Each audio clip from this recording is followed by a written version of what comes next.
आप सबका आज की इस वीडियो में जो कि भाई काफ़ी स्पेशल वीडियो है, क्योंकि भाई आज की जो अपडेट्स हैं वो काफ़ी ज़्यादा बड़ी हैं। काफ़ी इन्फॉर्मेटिव वीडियो आज की लगेगी आप सबको। तो भाई क्योंकि पिछले 2 दिनों से न्यूज़ वाली वीडियो नहीं आई, तो भाई आज काफ़ी ज़्यादा न्यूज़ जो हैं वो मेरे पास भाई इकट्ठी हो गई हैं। तो भाई सबको हम बारी बारी डिस्कस करेंगे। तो आप वीडियो की भाई स्टार्टिंग करते हैं। तो सबसे पहले बात करते हैं सेथ रॉलिंस की, जो कि भाई हमें कल मंडे नाइट रॉ पे नहीं देखने को मिले। तो भाई ये पिक्चर आप देखें, और भाई कैप्टन अमेरिका की जो शूटिंग्स है भाई वहाँ पर सेथ रॉलिंस को स्पॉट किया गया है, और सेथ रॉलिंस भाई वहाँ पर जो है बिजी हैं, इसलिए वो हमें मंडे नाइट रॉ पर नहीं देखने को मिले।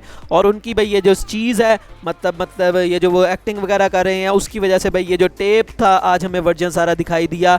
तो भाई अब इससे काफ़ी ज़्यादा लोग ये भी कह रहे हैं कि भाई शायद सेथ रॉलिंस हमें वर्ल्ड हैवीवेट चैंपियन बनते हुए दिखाई ना दें, क्योंकि भाई वो शूटिंग वगैरह वाली सारी चीज़ों में बिजी हैं। अब क्या ये चीज़ होगी, वैसे क्या प्लान्स है WWE के वर्ल्ड हैवीवेट चैंपियनशिप को लेकर, इसके बारे में हम इसी मतलब वीडियो में आगे जाकर डिस्कस करेंगे। तो भाई आप वीडियो को लास्ट तक ज़रूर देखिएगा।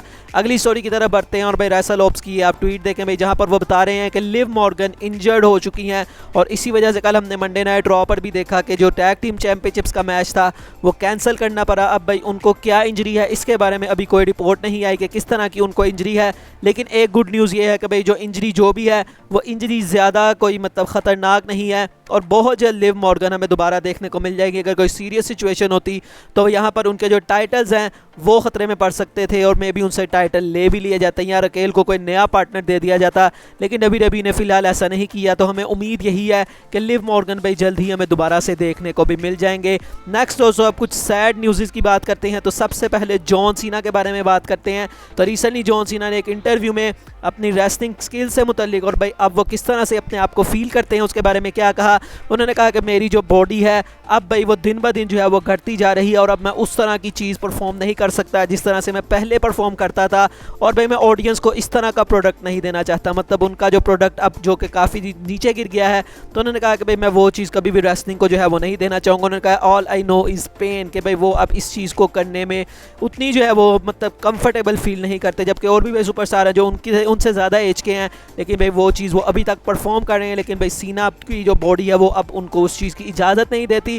और उसके अलावा भाई उन्होंने रोमन रेंस की काफ़ी तारीफ़ की। उन्होंने कहा कि मुझे पूरे करियर में कहा जाता था कि भाई मैं यहाँ पर स्टार को बरी भी करता हूँ, बनाता भी हूँ, लेकिन भाई रोमन इस चीज़ को काफ़ी अच्छे तरीके से कर रहा है। उन्होंने कहा कि भाई उसको तो टेलीविज़न पे आने की भी ज़रूरत नहीं पड़ती, और उसकी वजह से फिर भी भाई पूरी ब्लड लाइन के जितने भी बंदे हैं उन सब के करियर भी एलिवेट हो रहे हैं। तो भाई रोमन रेंस जो काम कर रहा है वो काफ़ी ज़्यादा अच्छा है, और उसने जो अपना स्टेटस बरकरार रख लिया जिसकी वजह से उसको ज़्यादा काम नहीं करना पड़ता, वो चीज़ भी उसके लिए काफ़ी अच्छी है। और उन्होंने यहाँ पर उनको ग्रेटेस्ट ऑफ ऑल टाइम भी कहा। तो भाई यहाँ से हमें पता लगता है कि जॉन सीना रोमन रेंस के कितने बड़े फ़ैन हैं। और भाई जॉन सीना ने जो अपने बारे में कहा भाई वो सुन के काफ़ी ज़्यादा सैड भी लगता है कि भाई हमारे हीरो जॉन सीना अब हमें पता नहीं भाई कब तक देखने को मिलेंगे, और हो सकता है भाई बहुत जल्द वो रिटायरमेंट भी अनाउंस कर देते, लेकिन क्योंकि उन्होंने कहा हुआ है कि मैं रिटायर कभी नहीं होऊंगा WWE से, शायद वो इसलिए रिटायरमेंट को अनाउंस नहीं कर रहे।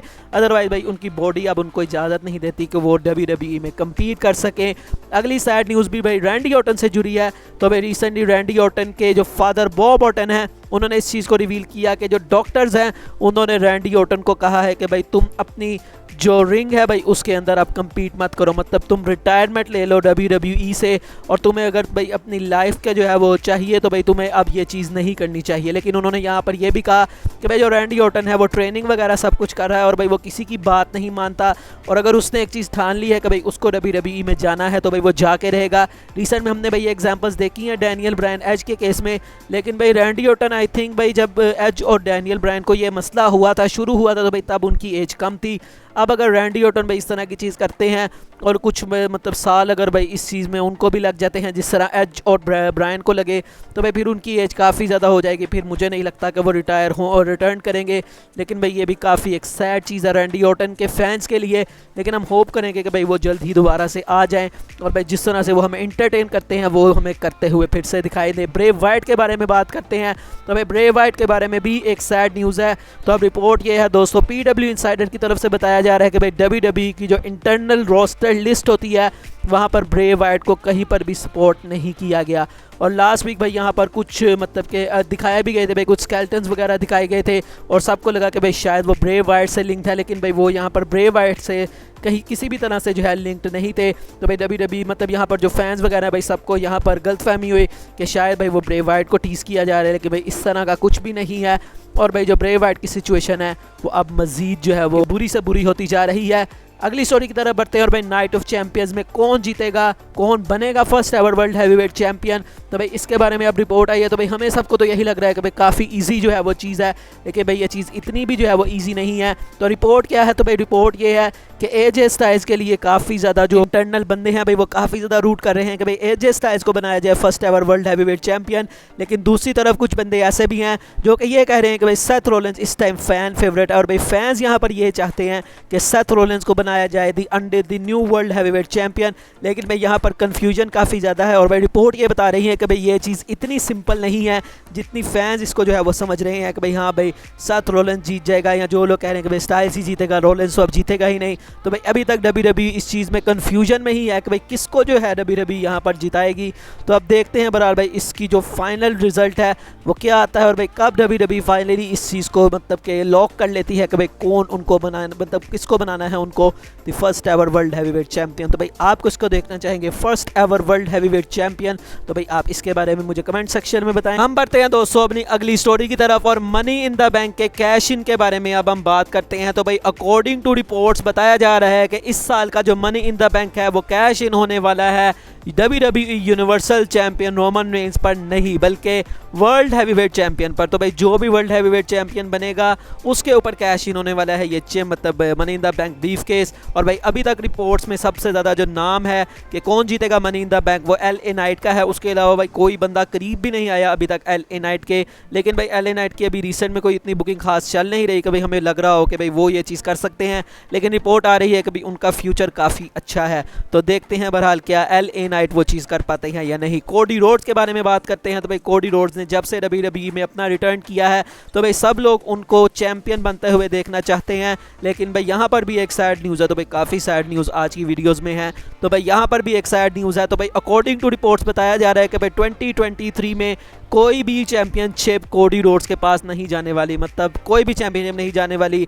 इंटरकॉन्टिनेंटल चैंपियनशिप जो कि रॉ में है और गुंथर भाई काफ़ी स्ट्रॉन्ग सुपरस्टार हैं, लेकिन उसके बावजूद भी भाई उस चैंपियनशिप की प्रेस्टीज इतनी है, लेकिन भाई कोडी रोड्स उसको भी नहीं जीतने वाले। तो भाई ये पूरे साल में जो कोडी रोड्स हैं वो मतलब ब्रॉक लेजर और उसके बाद अपनी स्टोरी को आगे किस तरह से कंटिन्यू करते हैं वो चीज़ देखने में मज़ा आएगा। लेकिन भाई ये सैड न्यूज़ है कि कोडी कोई चैंपियनशिप नहीं जीतने वाले। अब भाई जो बंदा चैंपियनशिप जीत सकता है वो है दोस्तों लोगन पॉल। तो भाई लोगन पॉल के बारे में एक रिपोर्ट सामने आई है कि WWE में यहाँ पर जो बंदे हैं भाई वो काफ़ी ज़्यादा पसंद करते हैं लोगन पॉल को, जिस तरह से भाई वो रेसलिंग में मतलब रिंग में आकर भाई रेसल करते हैं, तो उनका स्टाइल काफ़ी ज़्यादा पसंद है। और भाई ये इस चीज़ के लिए बताया भी जा रहा है कि भाई लोगन पॉल हमें बहुत जल्द चैंपियन बनते हुए दिखाई दे सकते हैं। अब वो कौन से चैंपियन हैं, क्या मिड गार्ड में आते हैं या फिर वो एक मेन चैंपियनशिप के लिए जाते हैं, वर्ल्ड हैवीवेट चैंपियनशिप के लिए, अभी इसके बारे में कुछ कहा नहीं गया। लेकिन लोगन पॉल हमें बहुत जल्द चैंपियन बनते हुए दिखाई दे सकते हैं, ऐसा रिपोर्ट्स के मुताबिक कहा जा रहा है। अगली स्टोरी की तरफ बढ़ते हैं और बात करते हैं एज के बारे में। तो भाई एज को रिसेंटली हमने देखा था भाई स्मैकडाउन में वो आए थे।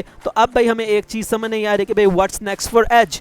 एज के लिए भाई वर्ल्ड हैवीवेट चैंपियनशिप का टूर्नामेंट से तो वो बाहर हो गए, तो अब आगे भाई एज के लिए फ्यूचर क्या है। तो अकॉर्डिंग टू रिपोर्ट्स ये चीज़ बताई जा रही है कि एज का बहुत जल्द हमें एक हील टर्न देखने को मिल सकता है। और भाई हील टर्न होने के बाद काफ़ी कंपेटिटर्स हैं जिनके साथ एज फेस कर सकते हैं। एजे स्टाइल्स स्मैकडाउन के ऊपर हैं, उसके अलावा बॉबी लैशली हैं, शेमस हैं, तो काफ़ी बड़े बड़े सुपरस्टार हैं जो कि भाई इस टाइम फेस सुपरस्टार है। और एज उनके साथ एक राइवलरी करना ज़रूर चाहेंगे बिफोर रिटायरिंग। और वर्ल्ड हैवीवेट चैंपियनशिप भी भाई वो इन फ्यूचर कभी ना कभी तो जीत ही जाएंगे। लेकिन मेरी अभी फिलहाल ये रिपोर्ट है कि भाई उनका हील टर्न हमें बहुत जल्द देखने को मिलेगा। अब भाई इतनी सैड न्यूज़ जो है वो हमने कवर की, तो भाई एक गुड न्यूज़ की भी जो है वो उसको कवर करते हैं। तो भाई ड्रू मैकिंटायर रिपोर्ट्स के मुताबिक बताया जा रहा है कि बहुत जल्द हमें देखने को मिल सकते हैं, क्योंकि WWE के पास ड्रू मैकिंटायर के लिए समर स्लैम के कुछ प्लान्स हैं। और भाई एक रिपोर्ट ये बता रही है कि भाई वो रिपोर्ट मतलब कि वो मैच क्या है जो कि समर स्लैम के लिए आ रहा है, वो है दोस्तों for the world heavyweight championship Seth Rollins versus Drew McIntyre. तो भाई इस चीज़ से अब हमें थोड़ी बहुत रिलीफ भाई मिल सकती है।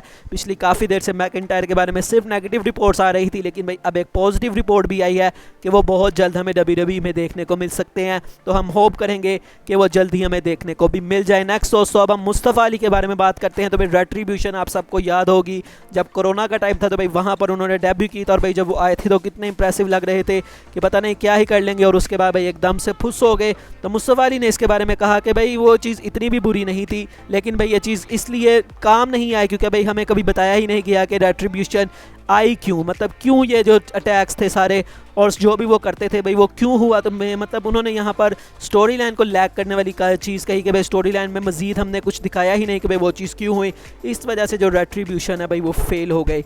वैसे अगर भाई उस टाइम पर WWE इसको अच्छी नोट पर भी बुक कर सकती थी। कुछ रिपोर्ट्स कह रही थी कि भाई रोमन रेंज उसके लीडर हैं, तो भाई इस तरह से WWE कुछ अगर खिचड़ी पकाती तो मुझे लगता है कि रेट्रीब्यूशन काफ़ी अच्छा काम कर सकती थी। आज की फाइनल स्टोरी की तरफ बढ़ते हैं और Roman Reigns, Solo Sikoa and Kevin Owens, Sami Zayn के नाइट ऑफ चैंपियंस के मैच के बारे में बात करते हैं। तो भाई इसका जो रिजल्ट है वो पॉसिबली लीक हो चुका है। तो अकॉर्डिंग टू रिपोर्ट्स बताया जा रहा है कि भाई नाइट ऑफ चैंपियंस में सोलो सिकोवा वो सुपरस्टार होने वाले हैं जो कि पिन लेंगे। तो भाई हम सबको तो ये लग रहा था कि शायद भाई ये मैच इसलिए रखा गया है कि Roman Reigns and solo Sikoa को अनडिस्प्यूटेड टैग टीम चैंपियन बनाया जाए ताकि भाई ऊसोस उनसे पिट जलें, लेकिन भाई ऐसा कुछ भी नहीं है। रिपोर्ट के मुताबिक यही है कि भाई सोलो सिकोवा यहाँ पर वो बंदे होने वाले हैं जो कि पिन होने वाले हैं, और भाई ये जो पूरा साल रोमन रेंज का रहने वाला है भाई उनकी जो अनडिस्प्यूटेड चैंपियनशिप है वो भाई काफ़ी सेफ यहाँ पर रहने वाली है, क्योंकि भाई एक दूसरी रिपोर्ट के मुताबिक समर स्लैम में WWE के प्लान्स है Roman Reigns and solo Sikoa